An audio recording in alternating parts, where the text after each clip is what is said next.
Everybody, hope you had an enjoyable stretch of the legs and a little break. So this is the afternoon, the last afternoon presentation, and we have a final presentation this evening at 7 p.m, the final closing presentation of the conference. This final presentation just now for the afternoon session is going to be introduced, this is for Bishop Giubenville from Paraguay who's presenting, and it's going to be introduced by the Provincial of the Spiritans, Father Jeff Duane. Jeff?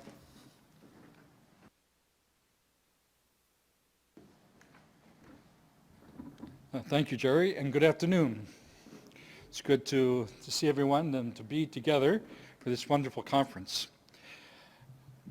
For 140 years now, Duquesne University has been educating and forming young people to use their gifts and talents that they've received to go out into the world and to make a better world.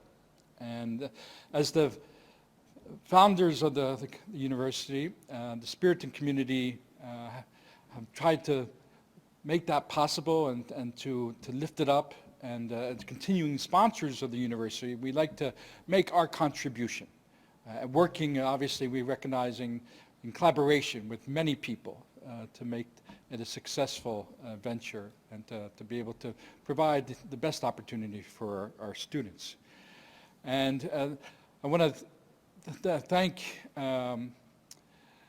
Dr. Charlie Doherty for his vision to create this conference, this annual conference, the Integrity of Creation. This is the fourth annual gathering of the conference, and I think it was before actually that Pope Francis published Laudato Si, but it kind of all came together.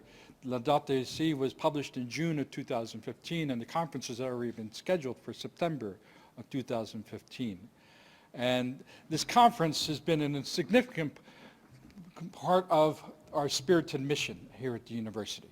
And I'm grateful to Dr. McGill and the committee that works with him to put together such great programs. And this year's program, with the wonderful speakers we've had so far, has just been very challenging, very uplifting, and puts before us the things that we still need to work on as a community.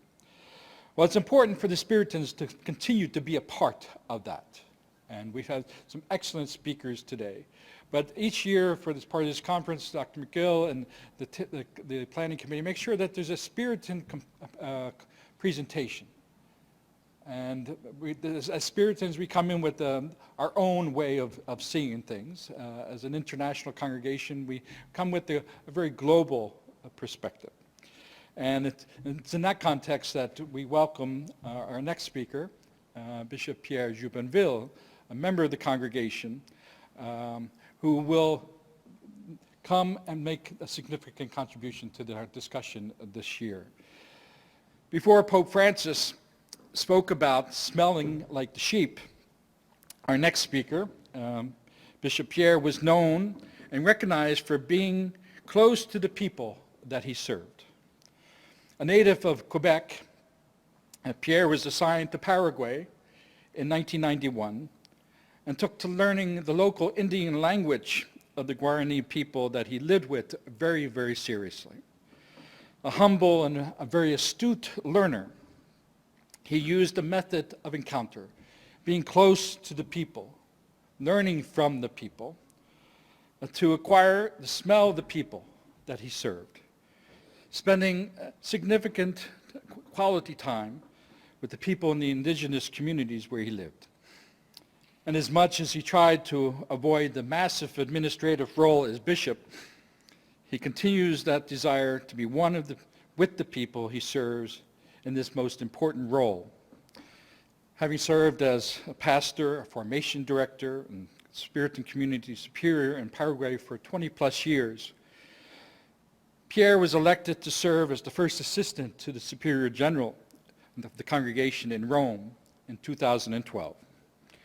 And his service to the worldwide mission of the congregation was shortchanged, though. And the powers that be, both in Paraguay and in Rome, saw in him a special gift that he has to live and lead a gospel vision in serving the people of his adopted homeland. And Pierre was appointed to serve as the local bishop of the Diocese of San Pedro in 2013. The congregation's loss was indeed a blessing for the people of Paraguay. Now, he's not one to stand on ceremony. He's very humble in the way that he presents himself. But don't let that distract you from the tremendous insight and great wisdom that he has to share with us this year, especially when it comes to the issue of global sustainability, as is experienced in the struggle for the just use of land in Paraguay. It is with great pride then and tremendous gratitude for Pierre having traveled all this way to be with us this week. He leaves very early tomorrow for Rome to participate in the Synod for the Youth that begins next week. But I'm very glad that he has taken this opportunity to be with us. And I introduce him as our next speaker, Bishop Pierre Jimbeville from the Diocese of San Pedro in Paraguay.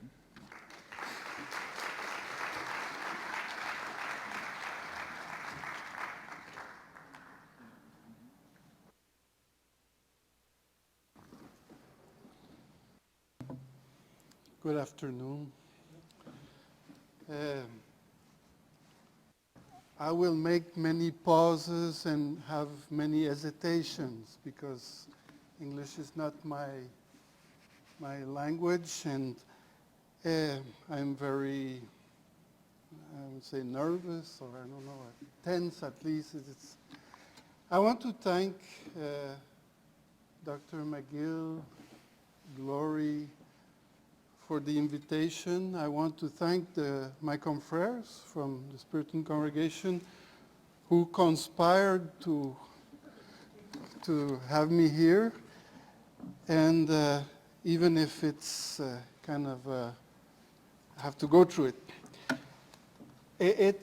You will see it's very different from what we have seen. I want to thank also those wonderful exponents that have given us so much food for reflection and contemplation and action. Thank you very much, and I see myself as very privileged to participate in this event. So what I have here is, I want to present you Paraguay, the land. I think it will touch indirectly some other topics that we've been discussing. It will touch also on sustainability, but it's a testimony.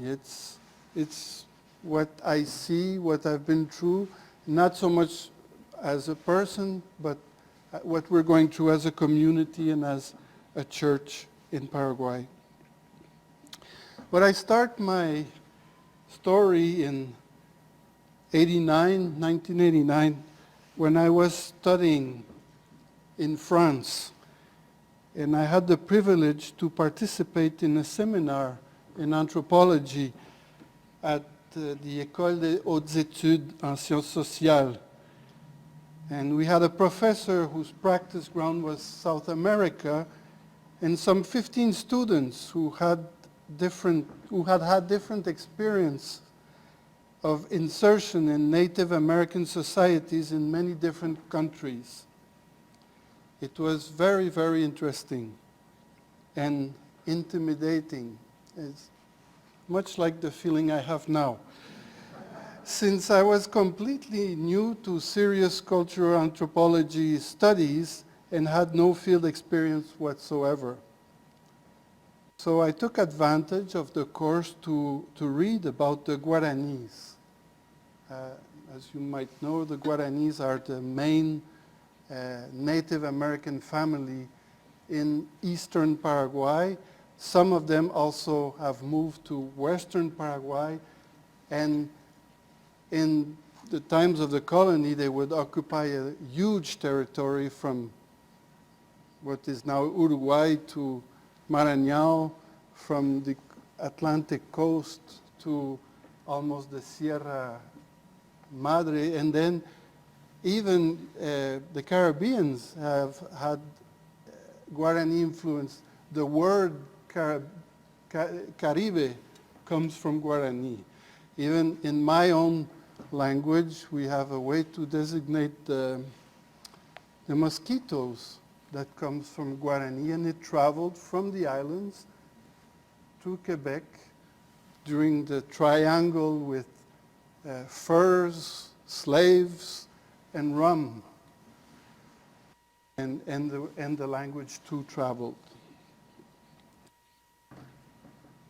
So I took advantage to read about the Guaranese, and I knew I would be sent to Paraguay. The Guaranese have been studied by many Americanists since the conquest, the missionaries and colonists, and since the end of the 19th century by many different specialists from France, Switzerland, Germany, Australia, Spain. Paraguay speaks Spanish and Guarani, that's the two official languages. The indigenous of all ethnic backgrounds of Paraguay constitute roughly 5% of the population. But the people, especially in rural and popular urban contexts, consider themselves descendants of the original Guaranese. They speak the language and carry a pride mixed with shame about it, with the common Pan-American general lack of consideration for the real indigenous people. In my readings back in '89, I got to study a mythical element that, following many authors, was and would still be until now the center of the Guarani religion. And that element is the land without evil.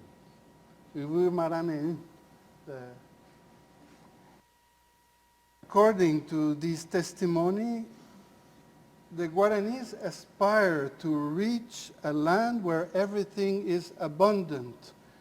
The climate is fresh. Fruits and crops grow abundantly without effort. There is no more suffering and toiling. Social relations are harmonious. There would be traces of that religion in the migrations that have caused the Guarani culture to expand, as I told you, in the whole continent, and to conquer as they did. Some of there is Guarani influence all over the place, as I told you. Some anthropologists have suggested that these fantastic migrations were not caused by wars or famine, but have been motivated by a religious meaning, the search for the land without evil, conducted by shamans who had great authority on their people and guided them in treks of months and years with very little food, through dangerous paths, with days of tiresome walks and nights of dance and prayer. The shamans wanted everybody to become light, weightless, so that their soul, their auvuque, literally their word of origin, could escape this hot and heavy and corrupt world to get to the land without evil. Therefore, this land is as much a place with many different speculations about the concrete location as it was considered a state of soul.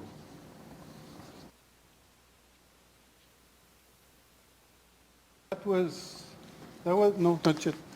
That was studies, and I liked it. It was fascinating. But then I arrived in Paraguay at the end of 1991. After a few months to get my papers done and to study more Guarani, I was sent to the department of San Pedro. I remained as apprentice in a diocesan parish. There I understood that I knew nothing. The language proved to be much more difficult than any experience I had before. A Spiritan colleague helped me to understand why. So far I had had experiences with vehicular languages that would often be the second or third language of many of my interlocutors. But this one was coming from the womb, from the guts, and was full of nuance and feelings that had to be entered in, not abstractly learned. When I was a newcomer, I was sent to visit indigenous communities in the territory of the diocese.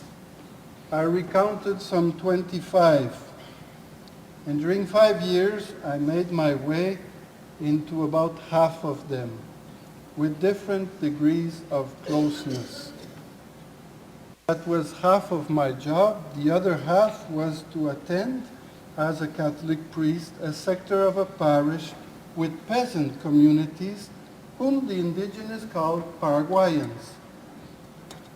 In the indigenous communities, I was arriving with my hesitant words, trying to make contact with no project, representing no NGO. I had no money and no idea about where all this would get me and lead us. I was full of my amateur anthropologic knowledge, mainly with a great fear to bring my own ideas and concepts and programs into the encounter. And colonization was definitely the greatest sin on earth. I remember an occasion when I was trying to speak with a one-legged chief and his wife. He had just one leg. I was using words that I had seen in a book about their supposed world vision. She was annoyed and dismissive, repeating my sentences with contempt. And he was making dirty jokes about his own situation. The fact is that I was arriving in a land with my head full of studies and myths, but I didn't know the meat of the story. The indigenous were now in the midst of a process of being allowed reserves. They had lived in lands without titles, and the struggle of the 80s and 90s was to get them securely stabilized in their own lands. The process is not finished, but in a way it is over because nobody, and especially in the world of the decision makers, nobody really cares about the destiny of the indigenous. Land has become a very expensive and prized commodity. And we are now facing another phenomenon. Pressure to retrieve lands from indigenous and Paraguayan peasants' legal property. Land in the 70s and 80s was colonized. Populations from the more densely populated south were migrating to new farmlands. Big families had to split small lands of 20 or 10 hectares of soil already farmed during a few generations.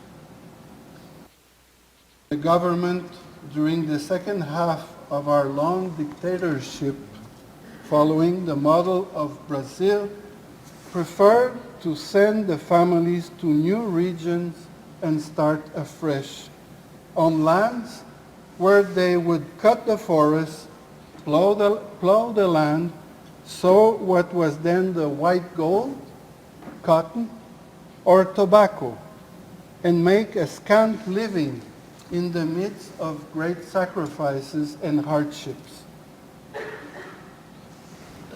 Fast forward to the 90s, and today, These open grounds make the envy of big agribusiness, and we are seeing a reconcentration of land in the hands of a few big owners, often from other countries, mainly Brazil, who raise cattle or sow intensively soybean and corn. The statistics show that our urban centers are growing. Many leave their small farms because they have no possibility to grow and sell their productions. When I arrived in the 90s, I heard the testimony of Paraguayan peasants and indigenous. I heard in their testimony many elements of my myth, the land without evil.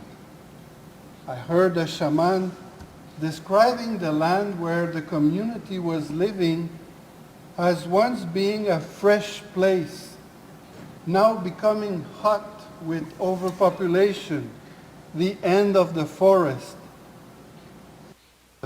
that they were giving away to unscrupulous people who would come and cut the forest and export the logs of precious wood. So it was becoming hot, and also with the abandonment of the traditional way of life, mainly that ritual of dance and prayer that was the center of the social life. There were also growing conflicts in the community and with the neighbors, and lots of alcohol consumption. He was longing to go to a new place, and he was asking me to help him. I saw my myth again, observing the repetition excuse me, of the history of Paraguayan peasants. The grown-up children of the enlarged families that had moved in the 80s were now migrating and occupying stretches of land, private and public, trying to force their way into new settlings. The church was an active part of this process of continuous colonization until she was outpaced by the autonomous and more radical peasant movements. Often there would be violent conflicts and victims, and the lot would either enter the new land or be relocalized or be jailed. The struggle for new lands continues ever since, with some periodical resurgence. Just to mention one recent case, in 2012, a group was occupying a piece of land that legally belonged to the state, in fact to the Marine. But it was absorbed by a private society that was headed by a very known politician through a complicated and intricate legal strategy. In June of 2012, there was an order to expel the peasants, and a very obscure and sad episode occurred when 11 farmers and 6 police officers were killed, and then 11 more peasant activists were condemned to long prison sentences, 30 years and over. Just recently and most unexpectedly, their sentences were revoked and they were set free. This event, the conflict and the killings, was the trigger to the parliamentary coup that toppled Fernando Lugo. If you don't know who Fernando Lugo is, he is now Senator of the Parliament, leading a small and fragmented leftist coalition.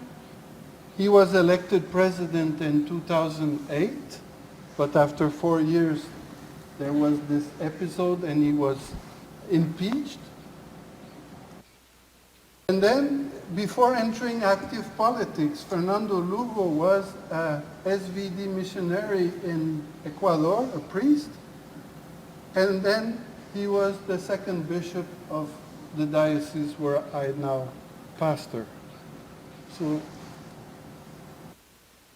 I know this is a lot of information, but it's in few sentences, but this is to set the picture. This is, when we fight for land, it's also political, it's also something of family, is something, everything is there. So I have some data about land.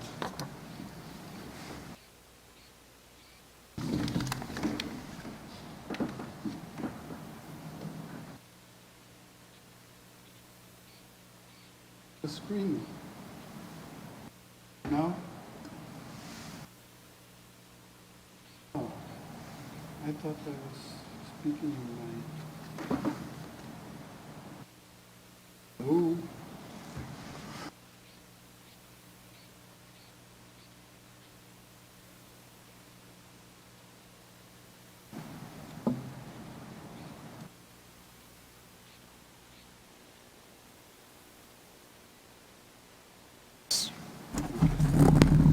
Okay, some data. It still doesn't work, so I'll speak here. I can ask for help. Okay. So this is Paraguay in the center of South America.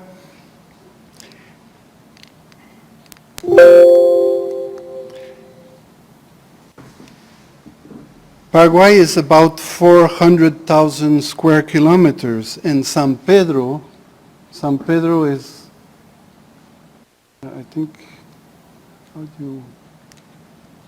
that's San Pedro, this square there, is about 20,000 square kilometers. Chaco, which is also a set of territories of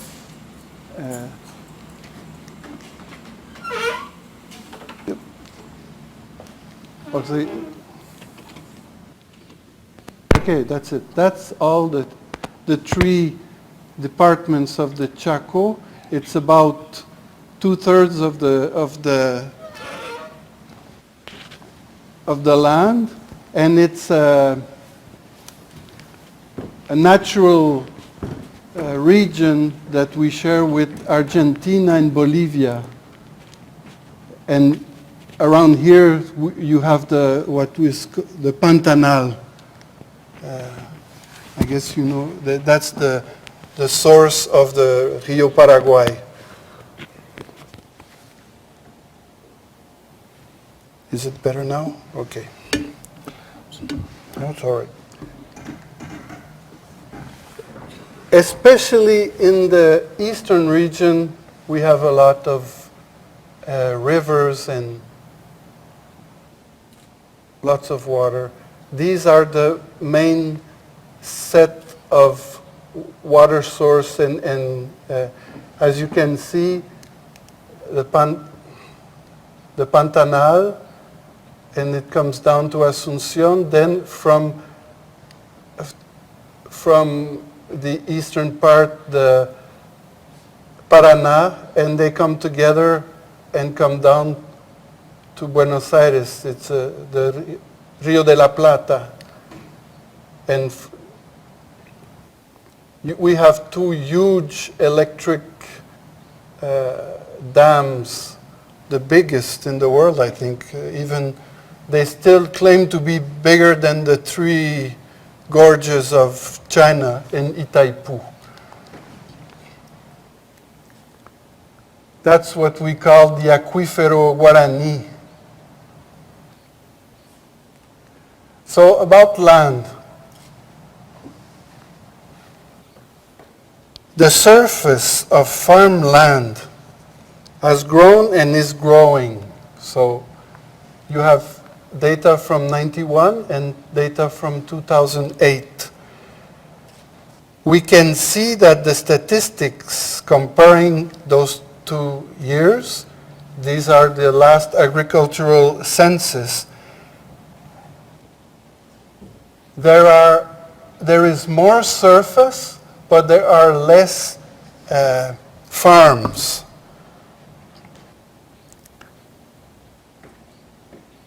Both small and large. And the surface dedicated to family agriculture is much smaller. On the other hand, fewer owners have bigger lands. So the blue square represents farms less than 20 hectares, and they have diminished. The medium size have grown a little, and the large size have grown a lot.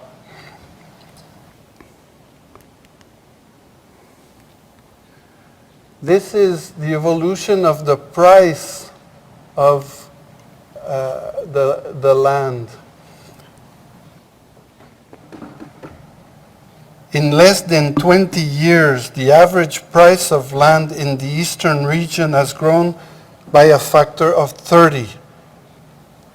I remember an American friend, she was in Peace Corps volunteer, and she bought 6 hectares on her credit card for $800.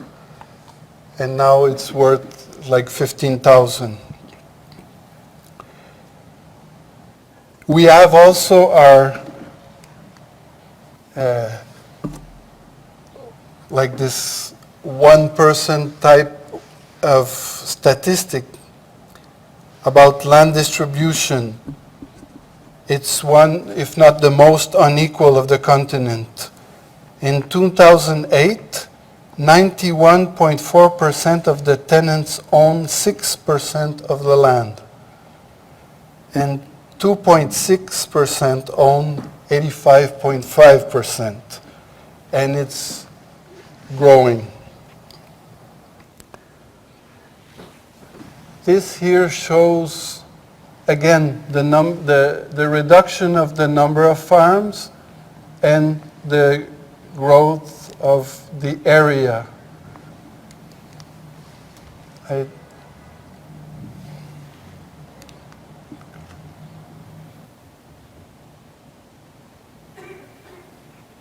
Yeah, this is again, this statistics about the land owning.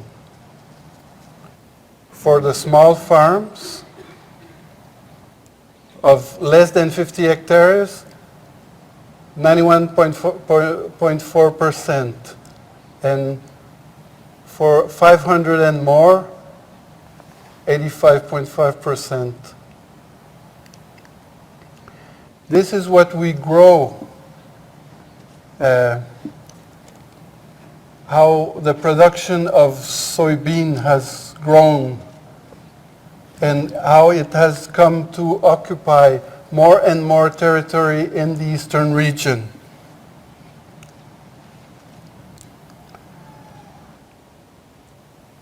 Okay, this is we have something like 25 million hectares of for agriculture, but 3.3 is for soybean, and we have, now it's more, I think it's 19 millions or more than 20 millions for cattle. So we're not contributing to we're not very efficient for sustainability.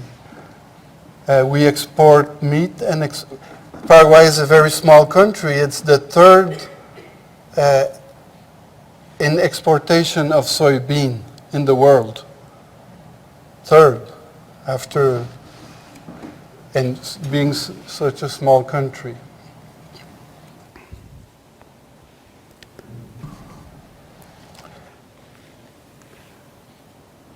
That's who owns the properties. And you can see that mostly Paraguayans own their land, but there's a significant percentage of Brazilians that own the land and other countries. This is a picture of tree loss since 2000, yellow and orange, to 2016 in red and 2017 in blue. I don't see the...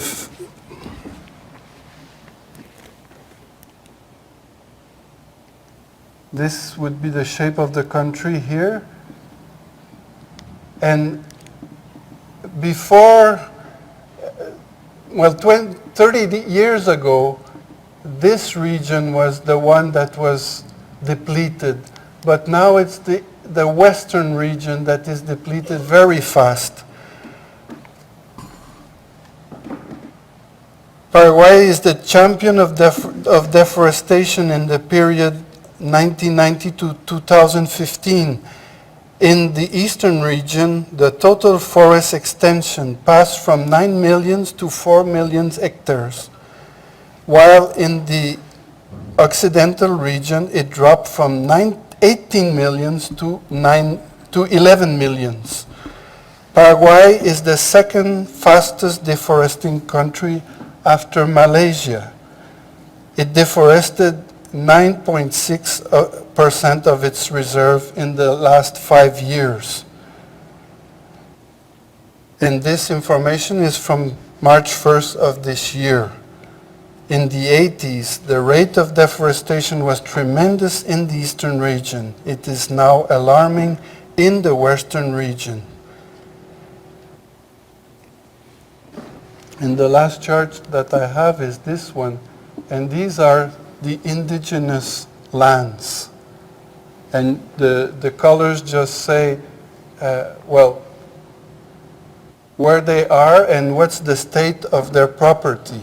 Some of them have certificates of property, others are in process of, and others are just about to get some legal recognition. But it's, as you can see, it's a very, very small part of the land that belongs to the indigenous, who were, before, they never bothered to have legal property. They were, some say nomads, but they were not. But they would easily move in the territory and never had fences to know where their land was.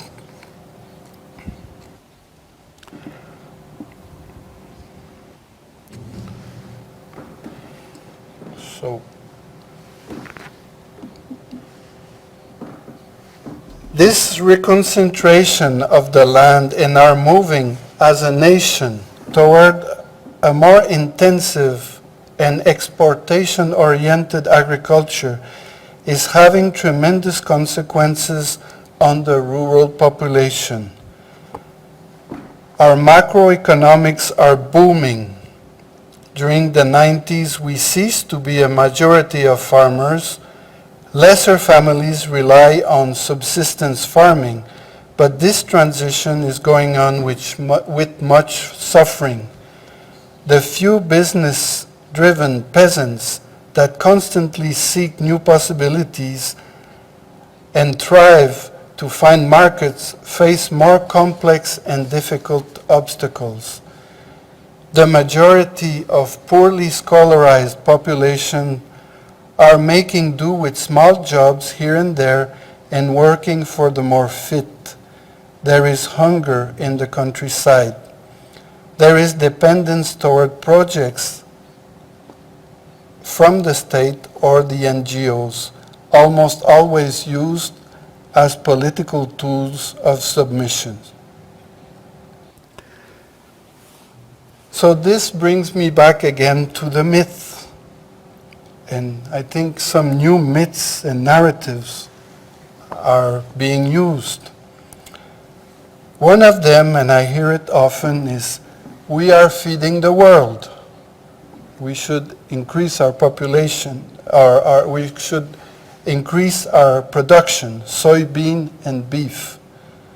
The fact is that our soybean mainly goes to produce animal feeding in other countries like Japan. Not good for efficiency. Another narrative is we are growing. Our GDP growth reached record highs in 2010, 13.1%, and 2013, 14.2%. It is now around 3-4%, while the region has suffered much difficulties because of economic crisis in Brazil and Argentina. We surf on the commodity waves, and the country seems to be moving towards becoming a financial hub. We are stable and don't fuss about money origin. But we have very little industry, a lot of informality, and a big drug production and trafficking problem. Another narrative. We are progressing and we need more of it. It reminds me of another brother and Spiritan colleague who works in the south of the Amazon basin. He wants for his people to be able to progress, mainly by cutting trees of the forest. Why would everybody else have been given a take at exploiting nature and we wouldn't? Why would we protect what is available here for faraway people that we don't know and don't know us? Something like this is happening in our region.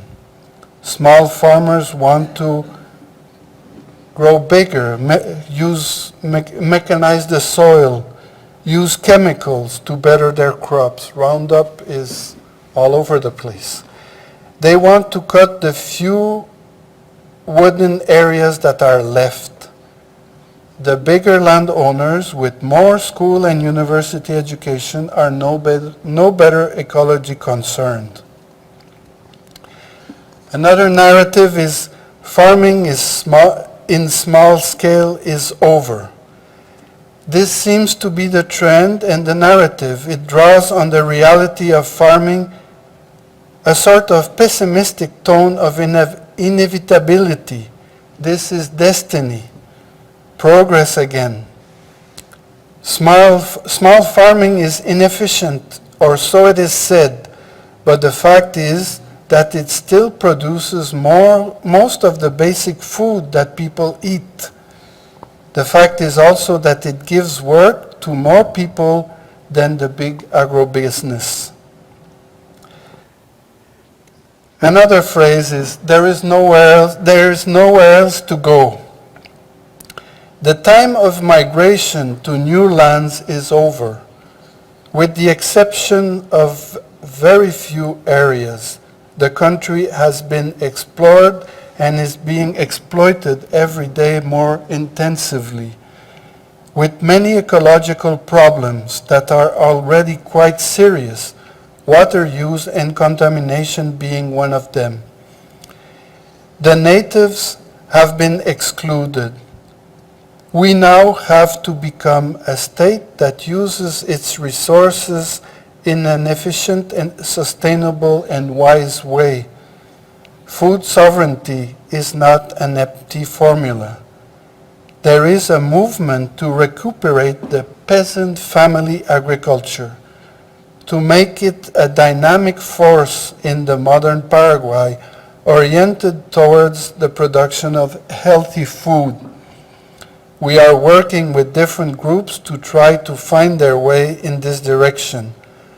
I am no expert in agronomy or commerce. I often wonder at the confidence, the hope that these groups put in me and in the church. I see it as a tremendous responsibility. And people still migrate. This story explains why so many of our youth go to the big cities and then to Buenos Aires Sao Paulo, Madrid, Miami, New York. We are still a small number compared to Colombians or Mexicans, not to speak of the wave of Venezuelans now, but the lack of proper project and the abandonment of the land to the forces of the market produces violence and poverty that many want to flee. So this brings me back to my original myth, the land without evil. In the 90s and after, a new generation of anthropologists and historians has paid a closer look to the myth and found evidences to debunk it. It turns out that the land without evil is more an anthropologist's creation than a real native myth. The famous migrations that would have been motivated by this belief, when examined closely by history, have many other explanations and motivations. The new science, so very analytic, crunching huge amount of data, examining closely historical relations, and rigorously controlling sources and facts, has helped to demythologize the land without evil.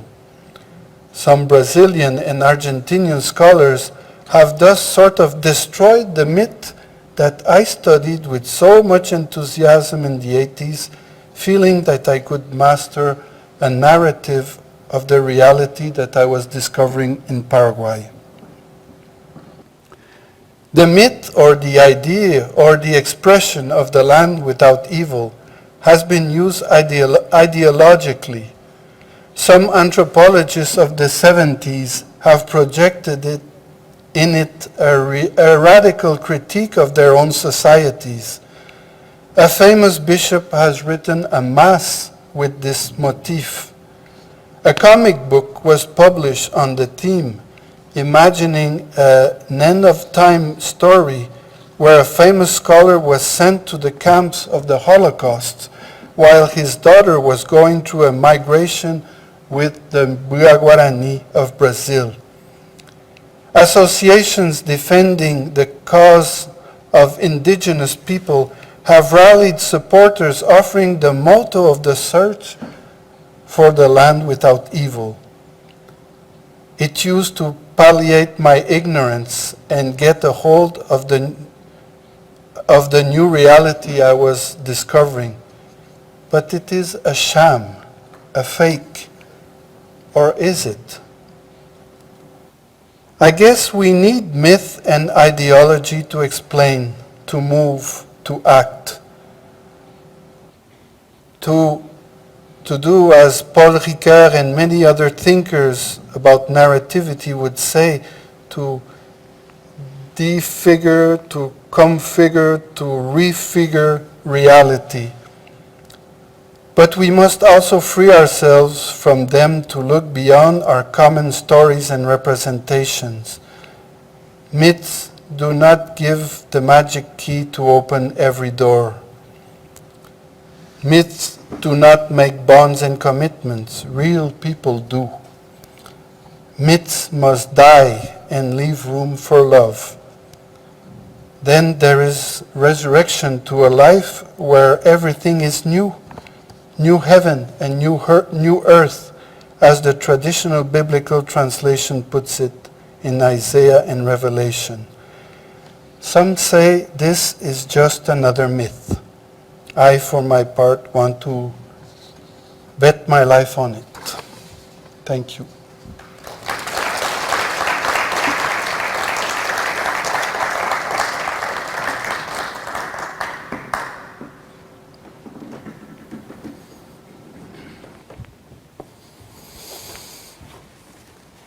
Do you want to? I'm sorry. Do you want to stay Okay. for questions, or would you prefer to stay? No? You want to use this?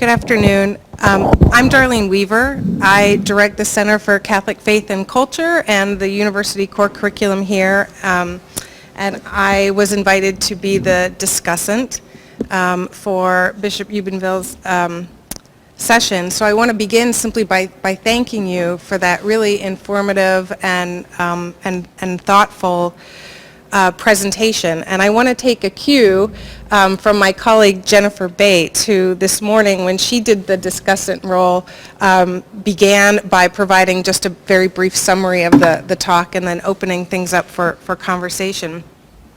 So I know next to nothing about Paraguay. You've provided me with almost the sum total of knowledge that I now have.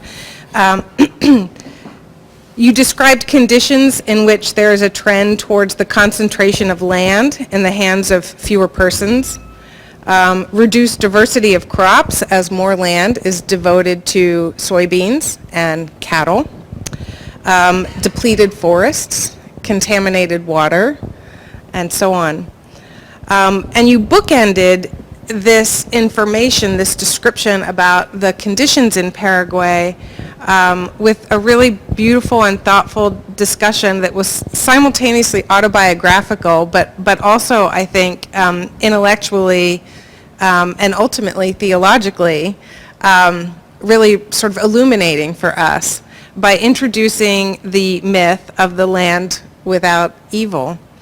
And one of the first things that came to my mind when you used that phrasing was the description that Bob Schroof provided to us at the end of his talk this afternoon when he invited us to imagine a world in which we had efficient and low-cost energy, and it seemed that all of the evils of the world had been resolved. And then you called us to sort of think critically about the different kinds of myths that are operative in your context and certainly resonate here in the States as well. Myths about productivity, about sustainability, growth, stability, progress, all of these sort of narratives or framing ideas that can simultaneously blind us to the real power dynamics and the real distribution of costs and benefits among persons. So I wanted to thank you because I think that your talk, for me, accomplished two particular things in addition to just informing me about what is happening in Paraguay.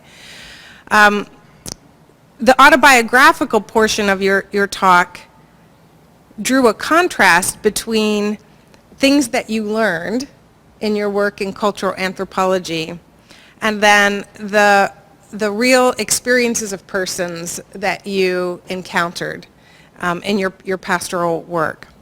And I think that contrast between learning and the language of encounter that you used poses an important challenge to us as a university because, of course, we're in the business of fostering learning. But the challenge that I heard is that we need to do that work in a way that is informed by encounters. And we need to do that work in a way that prepares our own students to be capable of encounters, because those encounters are crucial for the demythologizing that we need to do. And then the second thing that I took from your talk was simply that you helped ground the work of this conference in the lived experience of a particular vulnerable population. And that brought me back to Dr. Sarah Frederick's talk this morning and her discussion of shame and guilt. And she expressed some legitimate concerns about the role of shame and the work of shaming. But the way that your talk sort of brought our conference into touch with the lived experience of a vulnerable population reminded me very forcefully of a consistent theme in Pope Francis's encyclical Laudato Si about the plight of the poor and their vulnerability with respect to climate change. And it certainly made me think that that at least constructive forms of shame are things we should feel, and that our incapacity for shame, right, our incapacity to feel that constructive shame is actually something we should confess and for which we need to ask mercy. So thank you so much for that really, really fruitful and thought-provoking talk. Because I'm the discussant, I get the prerogative of asking a first question to open the floor. And so I really just want to invite you to say something about what you take to be the distinctive roles that universities and faith communities can play. One of the things that was interesting to me about the myth of the land without evil was your discussion of the role of shamans in actually stewarding, accompanying, nudging, right, people in this migration. And that made me, even though you've debunked that myth, it made me wonder about the role that religious communities can play in helping us to respond to our ecological crisis, but also what you take to be the sort of distinctive role that institutions of higher education might play as well.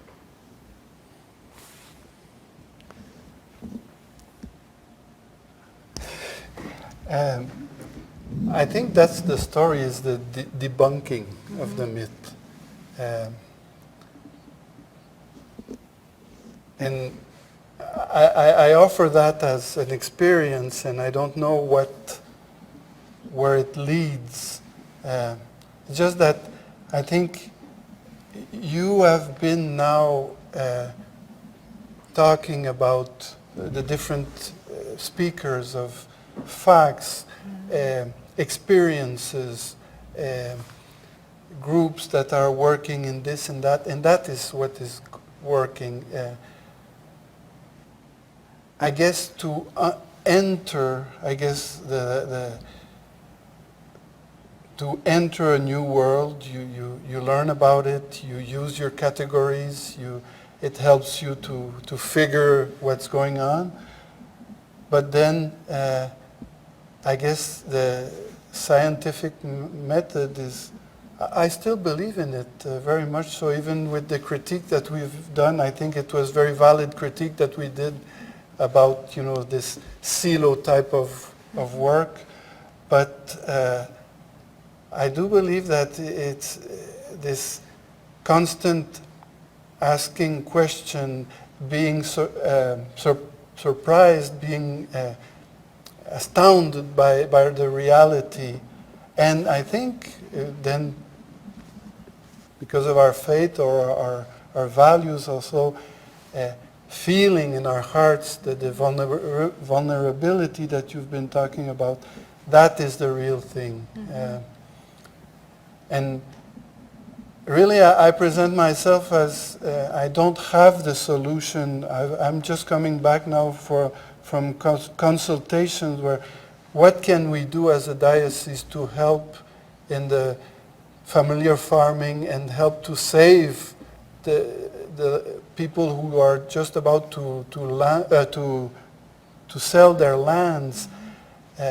What can we help them to put in place to have a very prosperous peasant society, diverse, ecologically friendly, sustainable?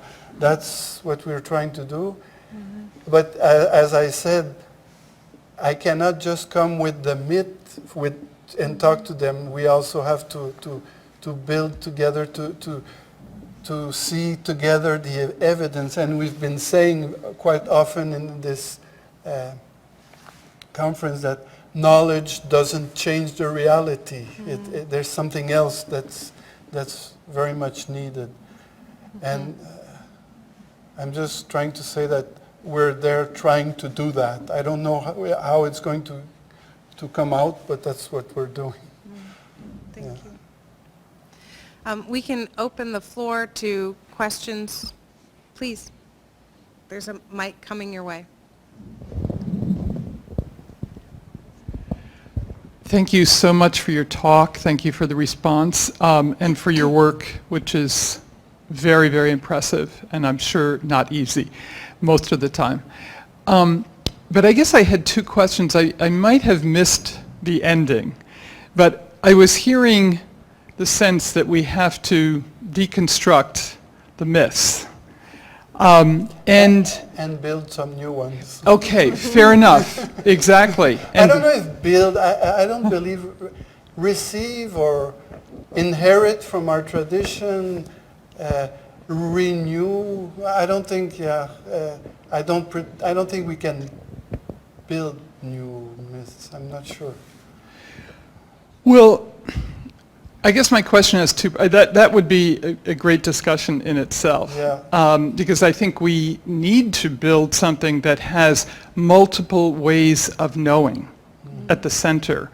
And I don't think that scientific ways of knowing should supersede, I won't use the other word, Trump. I won't, but I don't think we should use the notion that science has the way of knowing. It has one way of knowing. And I would really suggest that indigenous ways of knowing, which are now taken seriously in certain scientific circles, TEK, traditional environmental knowledge, whether it's about plants or forests and so on. I mean, there's this whole book of Eduardo Kohn, How Forests Think. What's the communication of trees and so on and so forth that's between a scientific reductionism and an understanding from indigenous peoples he's worked with in Ecuador, for example. So I guess I have a little bit of worry about, I mean, do we take a Genesis story and deconstruct that and put it out? You know, we have our own myths, biblical myths and so on. So anyway, that's one of my slight concerns, which I'd love to hear you say something more about. In other words, valuing indigenous ways of knowing for a different way of knowing, I think is hugely important. But the other one comes... Can I just... Sure. What I discovered and what scholars have discovered, and I think they're not just scholars of office, you know, they're people that have gone and made thorough investigation, is that the land without evil was an anthropologist myth. That's why I just wanted to put some kind of prudence. A myth is not just a nice story that we catch and then we do whatever we want with it. And that's what happened to the land without evil. It was, you can even find some evidence that it was used by the anthropologists to talk much more about their own society than about the native society they were living in. That's for that motif. Okay, but for the rest, I totally agree with you. And what we really need to do is to, I don't like the word, but indigenous knowledge and wisdom needs to be empowered. Very much, a lot. But we are not in that condition right now. Well, we're on the same page, okay. Obviously, in that regard. I mean, you can take Chief Seattle's, quote all the time from the Pacific Northwest, and that's a construction much later. That wasn't what Chief Seattle said. So I think we're on the same page. And I also am not trying to idealize indigenous knowledge or mythologize them or something like that. So I really appreciate your point. My other question is, you didn't mention liberation theology, and I'd love to hear your reflections on how that factors into what you're doing and where it is, even with the church right now. Well, that mass that was written, it was by Pedro Casadalia. He was not so much a liberation theologist as a liberation poet.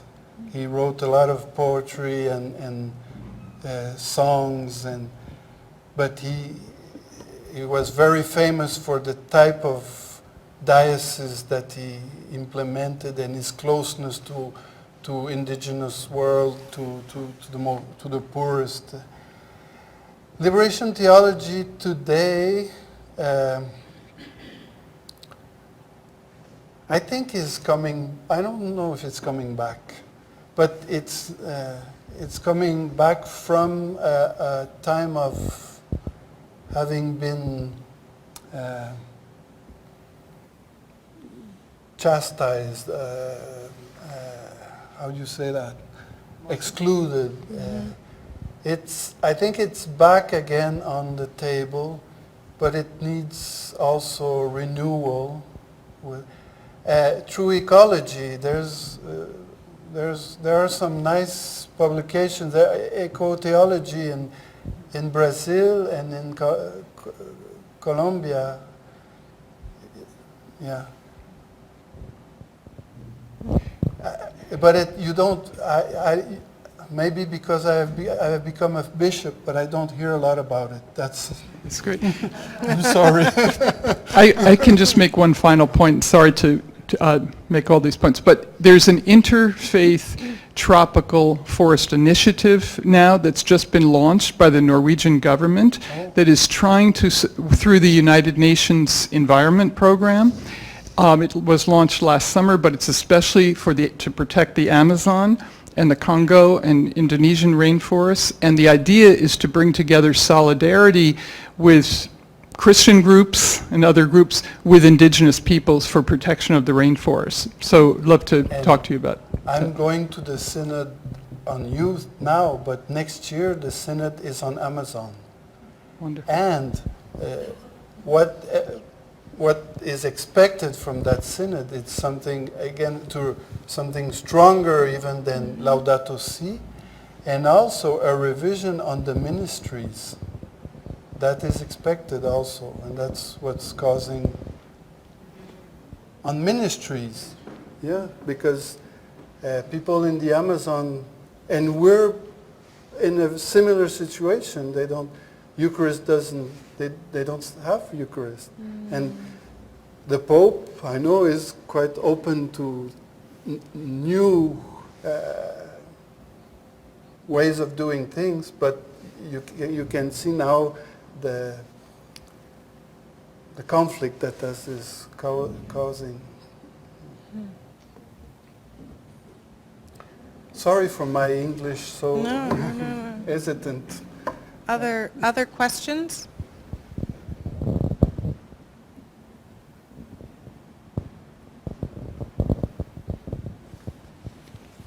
Let's go have a break.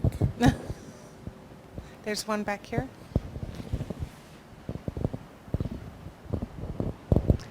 Thank you so much for your talk. I don't know if you did touch on this, but I had a question. You mentioned something about the peasants being involved in local food movement, and I was just wondering if you could add on like what exactly, and what are your views with that shift from other people advocating for smaller farms and maybe more sustainable agriculture, with you living in Paraguay and interacting with the peasants and also the indigenous people. There are different initiatives.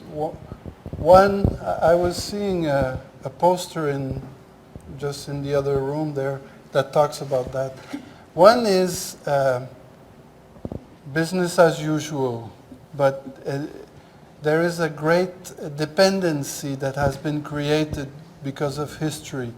So people are waiting. What is going to be the crop that we can grow and make money out of? And that period seems to be ending. If there's not a very strong organization of the small lands together, the committees and cooperatives and all that. That's one way. Another is agroecology with organic production and enter that niche. People want to eat healthy food, and I think that could and should be promoted much more. But I don't want to use these things as new myths again. Really, some people are trying, and I think these experiences have to be multiplied and shared. That's what we're trying to do in our diocese. In my diocese, I have two tendencies. One is people have been waiting for the programs of the government that will say, well, we will have programs with small animals or horticultura, grow vegetables and all that, or pigs or milk, and then they give credits for that. But it's, again, a very dependent way of doing things, never, that doesn't count so much on the energy of the proper people. And then there's another tendency that is, and it comes from the frustration of that dependency, from the debts that most of the families have acquired. Many families have now many debts because agriculture doesn't work so well, and they borrow money and then they can't pay back. So their way of doing things is going on the streets and protest and ask for a change in the law. But in both systems, we're not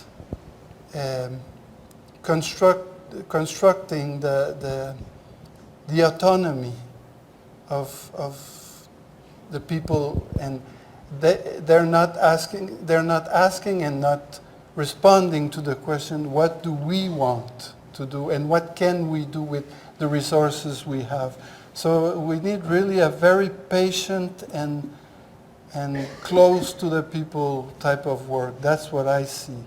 But I definitely believe that small farming is a better future than just leave things going like the way they are.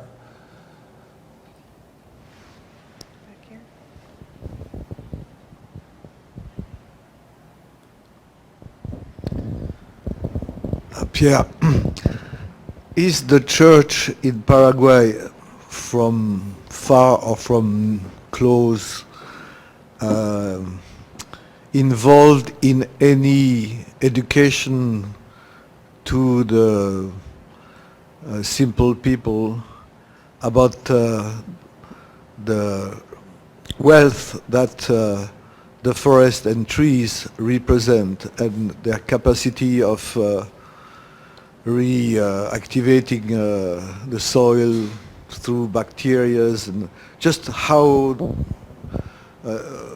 the lady who presented, she spoke about it becomes more and more known the way trees are speaking to each other and all these things, and how do they use the mycelium of mushrooms for talking to each other and to get better health and whatnot.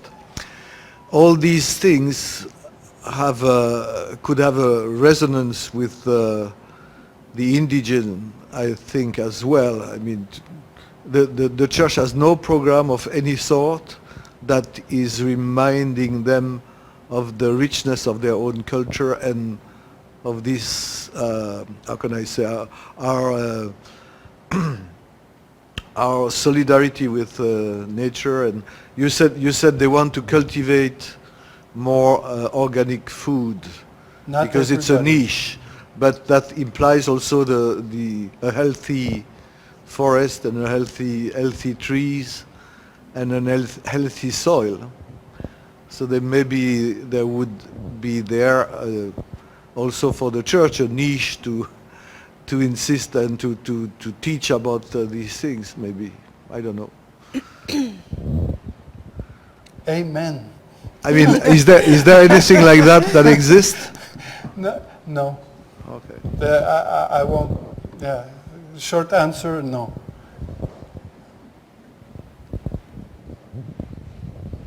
Sorry.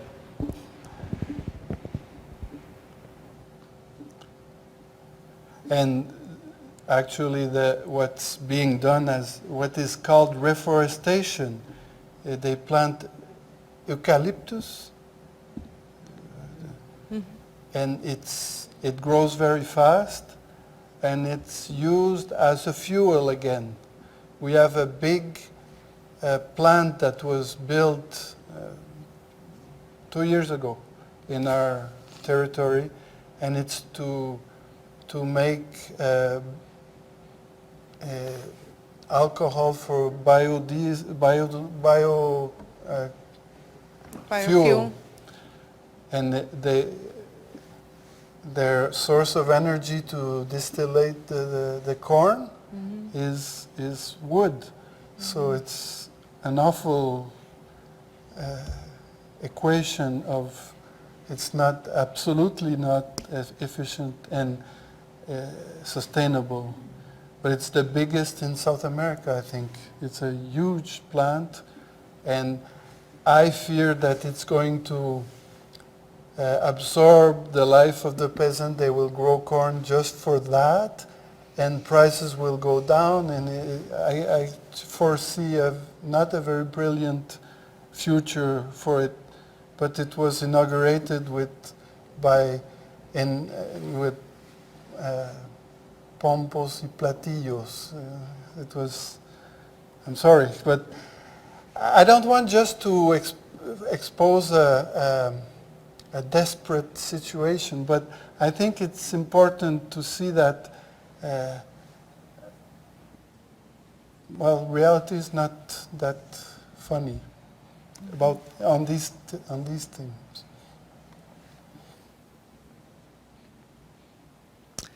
Thank you again so much for your talk, and thank you for traveling to be with us. Thank you. I spent a lot of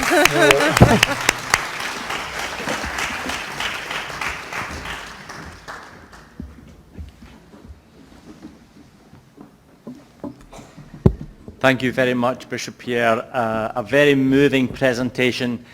Sometimes a bleak scenario described the way you do emphasizes the need for our work together and the need for hope that can only come through leadership like your own. So thank you very much for leading there and leading us here tonight. We break now for dinner, so you can go and refresh yourself, and then our final session of the conference is tonight at 7 p.m. So I look forward to seeing you back around 7 p.m. tonight. Thank you all.